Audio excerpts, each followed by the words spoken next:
Il y a quelques jours, on apprenait que M. Niat n'était plus président du Sénat du Cameroun et que M. Cavaye Djibril n'était plus également président de l'Assemblée nationale. Des hautes personnalités qui ont travaillé pour cette République. Ce matin, un grand débat est né sur les privilèges et avantages que ces deux personnalités devraient avoir, même n'étant plus en fonction. Nous avons estimé que le sujet était important et qu'il fallait le poser sur la table. Y a-t-il un statut particulier pour ces hautes personnalités qui ont été aux affaires et maintenant qui ont été mises entre guillemets en retraite? Y a-t-il des privilèges reconnus par la réglementation en vigueur ou alors nous sommes en train d'allouer des privilèges colossaux qui sont tout simplement, une fois de plus, en train de friser la honte? Cyril Tchamba, je vous passe d'abord la parole pour votre intervention. Oui, parfait. Ici, c'est vrai que j'ai vu circuler, comme beaucoup de gens, des documents qui préparaient, qui montraient qu'une préparation d'une mise en place d'un certain nombre de privilèges pour les anciens présidents des deux chambres, notamment véhicules, cabinets. Pour moi, ce n'est pas quelque chose de scandaleux, puisque c'est ce qui se fait, ça se voit. Les parlementaires, en général, ont droit à une retraite parlementaire. C'est-à-dire qu'une fois qu'ils ont atteint un certain nombre de mandats, je crois 3 mandats, et après, ils ont droit à une retraite parlementaire qui va les accompagner comme toute retraite. Et généralement, ceux qui ont tenu un certain niveau de fonction, de prestige de l'État, et notamment qui ont manipulé même les secrets de l'État, ont besoin de continuer, peuvent être consultés par la suite sur des dossiers. Et ont besoin. Comme vous parlez des secrets de l'État, est-ce que c'est également une manière très voilée de faire en sorte que ces personnalités puissent continuer à fermer la bouche? Non, pas fermer la bouche, mais je pense qu'elles ont été à des niveaux où elles savent beaucoup de choses et on ne pourrait pas les laisser comme ça se déambuler dans les rues parce qu'on ne sait jamais. Même dans la prise de décision, vous ne faites pas toujours l'unanimité. Pendant que vous contentez les uns, il y en a qui sont très fâchés et on ne sait jamais. Donc ils ont droit à un certain nombre de dispositifs qui permettent qu'ils puissent prendre une retraite en sécurité, une retraite financière, une retraite même sur le plan de la sécuritaire. Donc je crois que si les choses sont encadrées et que cela n'est pas excessif, je crois qu'il n'y a pas besoin de faire un scandale pour cela. Bernard Ouna, lorsque vous avez été à un niveau de responsabilité au niveau de la République, est-ce que vous méritez des privilèges particuliers ou encore méritez-vous des privilèges colossaux? Parfois, ici, nous n'allons pas inventer la roue au Cameroun. Ça se passe partout sous d'autres cieux avec les hauts commis de l'État qui ont servi avec abnégation leur pays. Et je crois qu'au Cameroun, si je m'en tiens à certaines informations, c'est quand même des personnalités qui ont travaillé longtemps, pendant des décennies. Bon, Cavaye Djibril a été député en 1970 quand j'avais 1 an. Donc de 1970 en 2026, 56 ans de député. Ça sonne bien aux oreilles. C'est très bien, ça sonne très bien, papa, ici. 34 ans de président de l'Assemblée nationale. Vous comprenez bien avec moi que autant de décennies, ce monsieur mérite une retraite paisible, pas princière, paisible.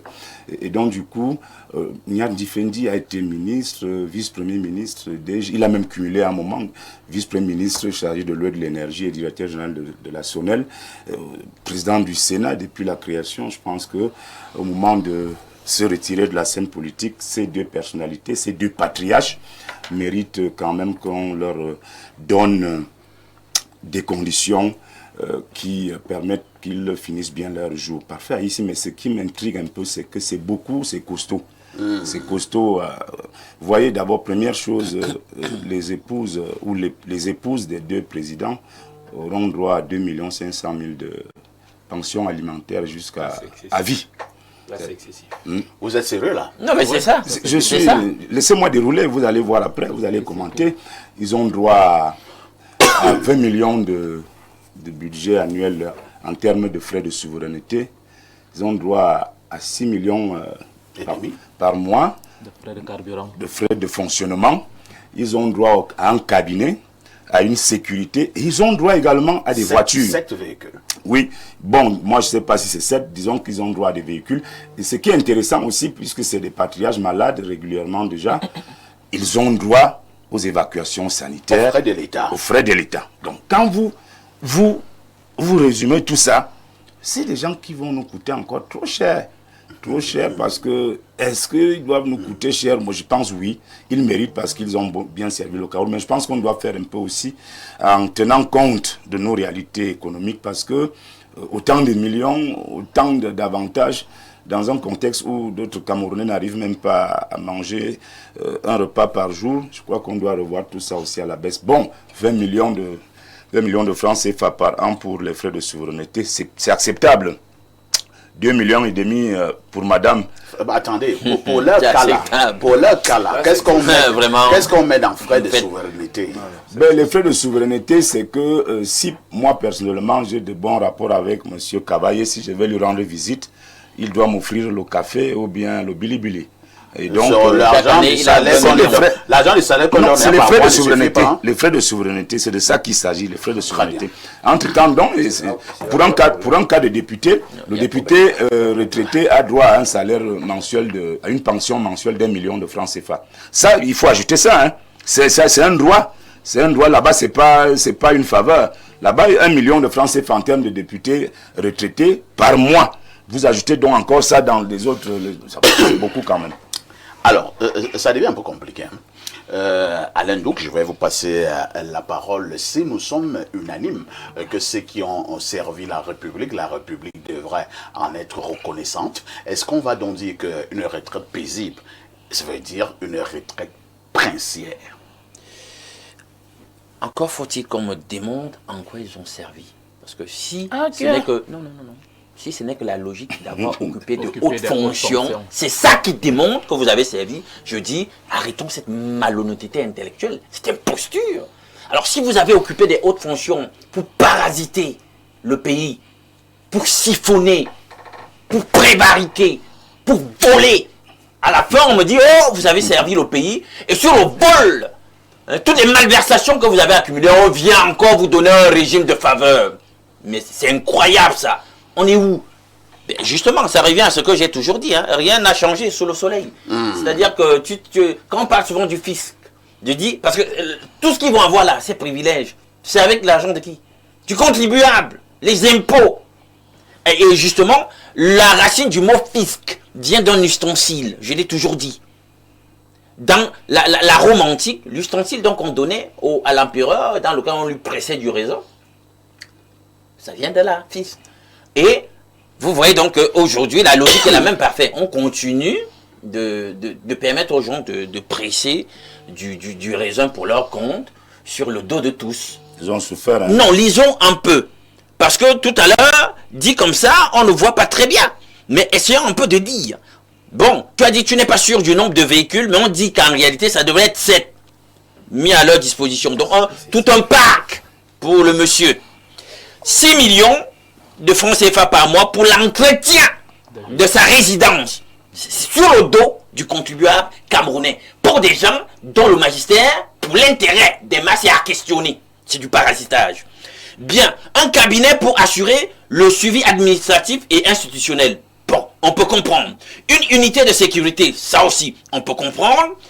Bien, on dit qu'à cela s'ajoute donc une pension retraite confortable de 20 millions de francs CFA par an, au titre des dépenses de souveraineté. Voilà. Une prise en charge des soins médicaux.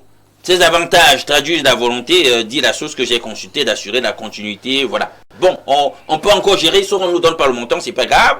Maintenant, on dit qu'il a une pension mensuelle de 2,5 millions accordée à son épouse aussi, à vie. Attends, son épouse est également travailleur.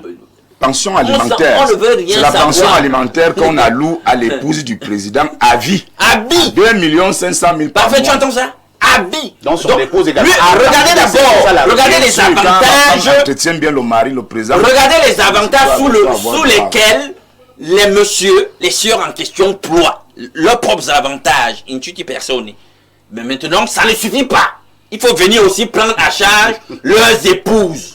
Hein, dans un contexte où, tu le disais si bien, les Camerounais, d'ailleurs, c'est les notes des institutions partenaires qui le disent à chaque fois, la pauvreté ne fait que devenir de plus en plus prégnant, marquée.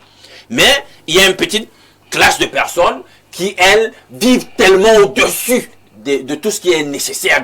C'est du superflu, ça. Et c'est des gens qui n'ont rien qui doivent payer. Non, je dis non. Vous savez, parfait. Oui. C'est ça la tragédie. Nous vivons dans un contexte où il n'y a plus de morale publique. Parce que quand on questionne éthiquement ce qui est en train de se passer, on se dit, pour un pays tel que tu aimes souvent le dire, pauvre, très endetté chaque jour, de plus en plus, avec des masses totalement anéanties par le dénuement, la précarité, la pauvreté, des jeunes avec un taux de chômage exacerbé, notamment dans les grandes métropoles et tout, on voit que la situation économique est tellement gravissime et on doit questionner sur le plan éthique de tels avantages.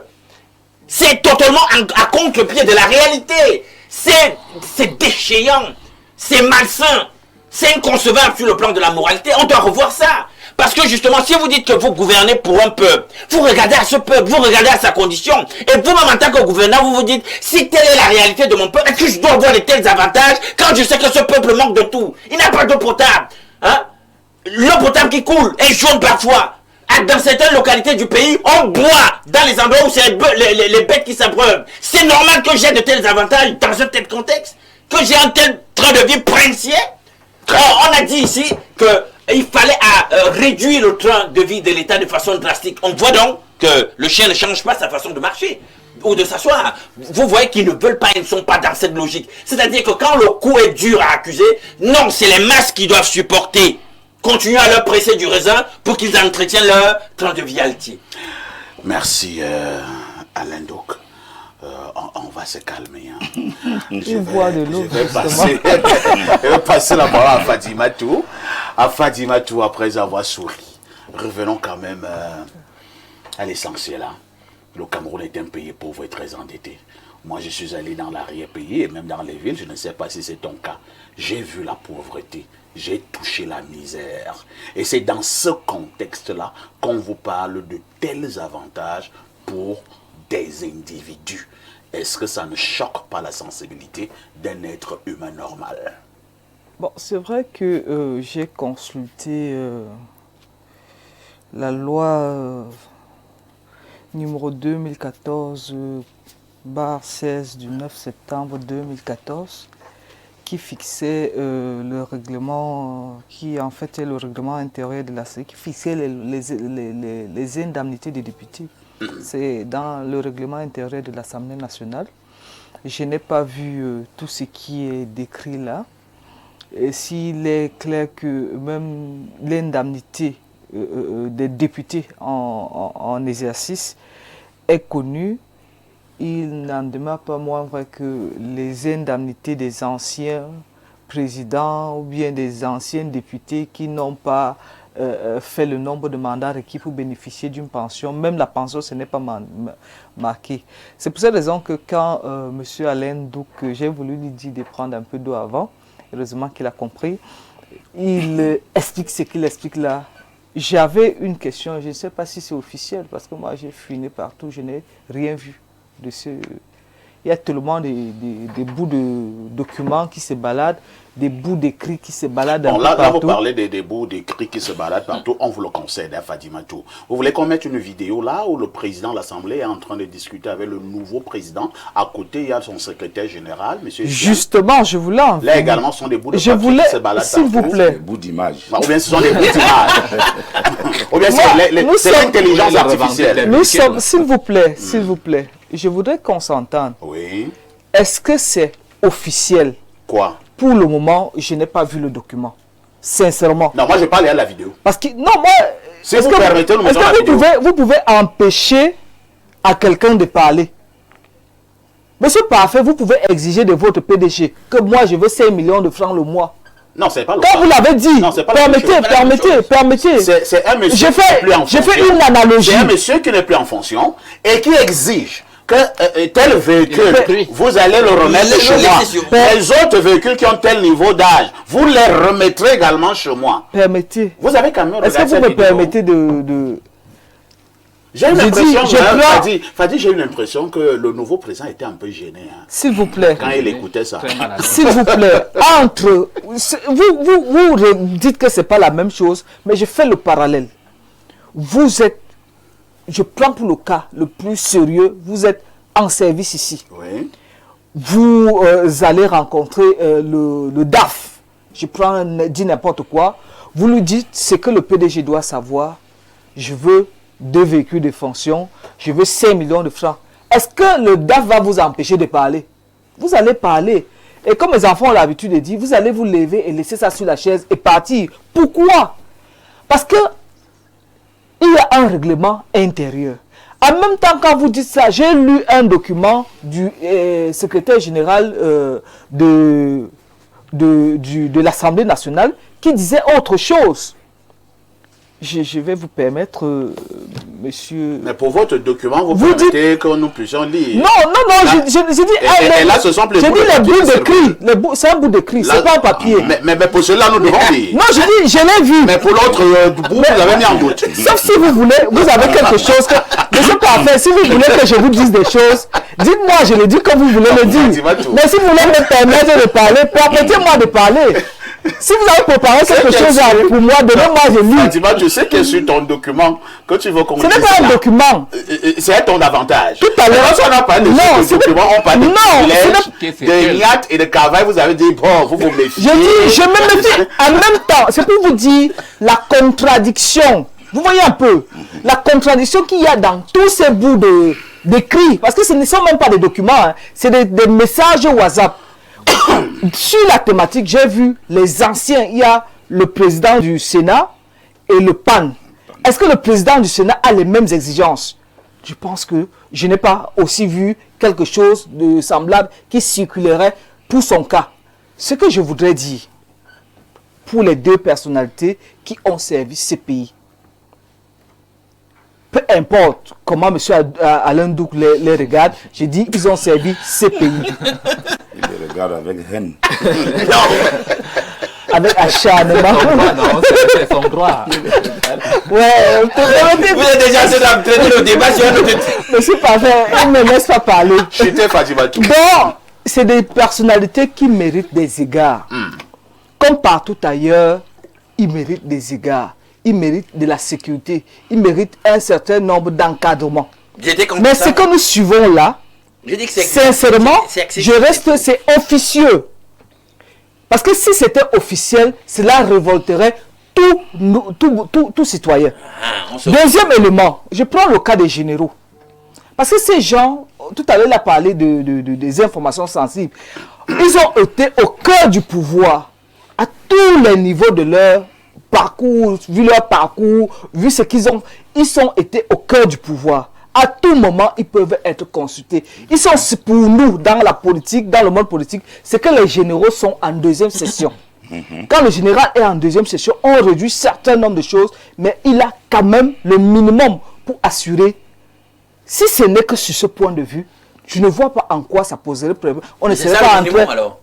C'est vous qui le dites, et moi je dis, vos chiffres, vous les avez, je les ai vus balader, et avant d'arriver sur votre plateau, j'ai même appelé des députés pour leur demander que on a voté une loi chez vous pour les privilèges. On me dit non, il n'en est rien.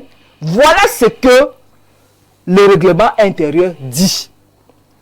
Aucune loi n'a été, aucun engagement, aucune décision officielle. Si le PAN dit au nouveau, l'ancien PAN dit au nouveau PAN que voilà ce que je veux. Déjà, ce n'est pas le nouveau PAN qui va faire. Il y a une façon, il y a une orthodoxie. Oui. Même quand lorsqu'on veut réformer... les éléments de langage, on comprend déjà qu'il y a un problème. C'est-à-dire le secrétaire général lui-même, ces éléments de langage, il dit non, c'est le nouveau président, s'il veut bien de l'autre. Non, il dit... Non, c'est pas ce qu'il a dit, malheureusement. Non, il y a une chose. C'est le véhicule. Mais l'Assemblée nationale, c'est pas l'État, c'est continuité, c'est une excroissance de l'État. C'est l'État. C'est le patrimoine de l'État. Et la gestion du patrimoine de l'État obéit à une certaine réforme, même quand on est réformé... Attendez pour Fadimatou. Lorsque vous avez regardé cette vidéo, vous avez eu l'impression que l'ancien PAN est avec vous dans vos histoires-là, que le patrimoine de l'État, il faut une certaine orthodoxie. Monsieur l'ancien PAN était en train de donner des ordres. Est-ce qu'on n'avait pas vu ça? Quand le secrétaire général lui dit que ça ne dépend pas de moi, ça dépend du président. S'il veut bien, le nouveau président, s'il veut bien, il dit quoi? Il dit, s'il veut bien, il dit s'il veut bien, est-ce que ça? Nous parlons du plan. Les gens allaient chercher juste là. C'était aussi trop pressé là. Permettez-moi de... Heureusement que depuis là, vous ne parlez que du PAN. Or, le Parlement est bicaméral. Est-ce que la même exigence, parce que si on doit accorder des privilèges, c'est aux deux chambres. Tout à fait. Votre volonté, monsieur Parfait Haïssi, est votre volonté. Ce que vous voulez, c'est pour vous. Mais l'État a une façon de fonctionner et qui encadre, que ce soit des privilèges dont vous devez bénéficier, c'est encadré, ça doit être encadré. Ce n'est pas parce que je dis que je veux quelque chose. Par exemple, je viens bavarder sur votre plateau, je dis, pour arriver ici, il faut qu'on me donne chaque séance 500 000. Ce n'est pas parce que je l'ai dit que ce sera fait. Il y a d'abord des choses que vous dites qui sont indécentes. On est d'accord? Je vous en prie. Il y a des choses que vous pouvez dire qui sont indécentes. C'est-à-dire des choses que vous ne devez pas dire. Mais vous allez faire comme un directeur de conscience. Si moi, maintenant, je m'en vais voir le PDG me vend. Je lui dis que vraiment, pour comment il continue à présenter, attends, il me faut souvent 5 filles par semaine, il me faut un budget de 5 millions par an. Vous commencez par 5 filles. C'est un exemple. Est-ce que ce qu'il dit là n'est pas indécent? Mais le PDG, il va me regarder comme ça. Il va me regarder, il va croire que j'ai perdu la boule. Voilà. Et pour ne pas vous blesser, peut-être parce qu'il compte beaucoup sur vous, il va se taire. Vous allez finir de libérer, vous allez partir, vous allez laisser sur la chaise. Merci. Joël et Landi, nous pouvons rire.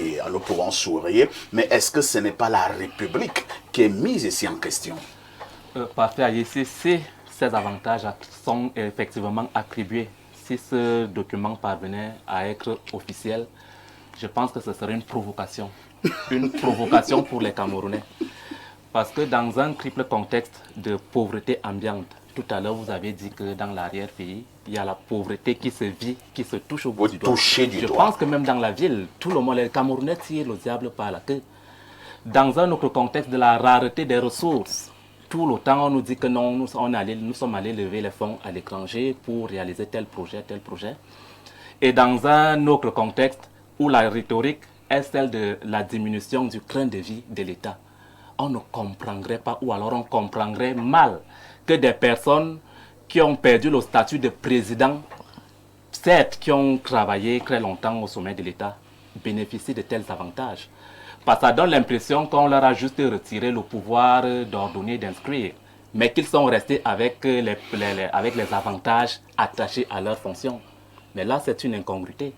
Nous pouvons être d'accord qu'ils peuvent bénéficier d'un statut, le statut d'ancien président. Mais les avantages doivent être mesurés, ils ne doivent pas être choquants, ils ne doivent pas être révoltants. C'est à ce niveau que se pose le problème. Donc, vous vous souvenez que l'exposé des motifs pour le renvoi, le report des élections législatives s'appuie sur le manque de moyens financiers. Donc, autant de choses, autant de questions qui peuvent donc se poser que, mais on parle de la rareté des ressources, mais on attribue quand même de tels niveaux de ressources. On attribuerait. On attribue. Mais c'est dans le conditionnel. Oui. Parce que ce n'est pas fait, c'est pas une information. Oui, le censeur du plateau. Toute la pauvreté sémantique. Nous avisons, nous les mettons en garde que nous les Camerounais n'accepterons pas cela. Merci. Lisons rapidement ces autres messages. Bonjour, j'aimerais savoir depuis quand les biens publics, entre parenthèses véhicules, peuvent être donnés à une personne à la fin de son mandat. Un autre message ce jour, bonjour, Perfecto. Perfecto, les bombardements des États-Unis sur l'Iran, ce ne sont rien comparé à ce que les pauvres Camerounais subissent depuis 60 ans. La précarité outrancière, la pauvreté démentielle, le manque d'empathie de l'État envers les populations qu'ils sont censés servir au-delà de la richesse qu'ils ont accumulée pendant 60 ans. On trouve normal de leur octroyer des avantages faramineux dans un État qui s'enfonce dans l'endettement outrancier, même mort ces derniers continueront à nous spolier. C'est Cyril Adouala qui envoie cette contribution. Bonjour, l'Onkuta de la modération et à tout ton panel. Le thème de ce jour démontre à suffire combien ce pays a atteint le bout du tunnel. Ces deux individus ne méritent pas autant de privilèges. Pendant ce temps, les enseignants auditeurs libres formés attendent toujours d'être recrutés dans la fonction publique pour servir, malgré le salaire de catéchistes donné aux enseignants. Comment peut-on accorder autant d'avantages aux individus qui ont asphyxié et tordu le cou aux contribuables camerounais? C'est Léo de Polytech. Bon, Léo, moi je ne sais pas s'ils ont asphyxié et tordu le cou des Camerounais. Peut-être que vous avez vos éléments. Un autre message ce jour. Bonjour à vous sur le plateau. Je voulais faire un long message pour m'insurger contre cette moquerie des Camerounais. Pendant que ces gens sont en fonction, ils ont tous les avantages possibles. Des salaires colossaux, les logements, tout est pratiquement gratuit pour eux. Le logement, les évacuations sanitaires, les véhicules, les bons de carburant, la sécurité, etc. En plus de tout ceci, ils se permettent encore de faire des détournements massifs. De grâce, ne poussez pas les gens à bout. J'ai dormi à même le sol hier parce que Eneo a coupé l'énergie. Le climat du 12 octobre dernier devrait suffisamment renseigner ces gens. C'est Patrick Socrate du Kribi qui envoie cette contribution. Pardon. Prenons également cet autre message. C'est une pluie de contributions comme d'habitude. C'est un message qui nous vient du plus 33. Il s'agit de la France. Salut le panel. Je veux de chaises entre... Jeu de chaises. Peut-être qu'il veut dire le jeu de chaises entre Ouest et Septentrion va revenir sur le visage de celui qui a orchestré... qui orchestra tout ce chaos. La dame sur le plateau raconte des histoires. Venez ici voir les privilèges des présidents des chambres du Parlement dans des pays riches et développés. Le problème du Cameroun est de 3 ordres. 1. Le jour où nous avons rencontré la France. 2. La prise du pouvoir par ceux dont les parents étaient des collabos. 3. Le 6 novembre 1982. Bon, je ne sais pas sur quoi vous appuyez pour avoir cette lecture. Je préfère arrêter la lecture de ce message.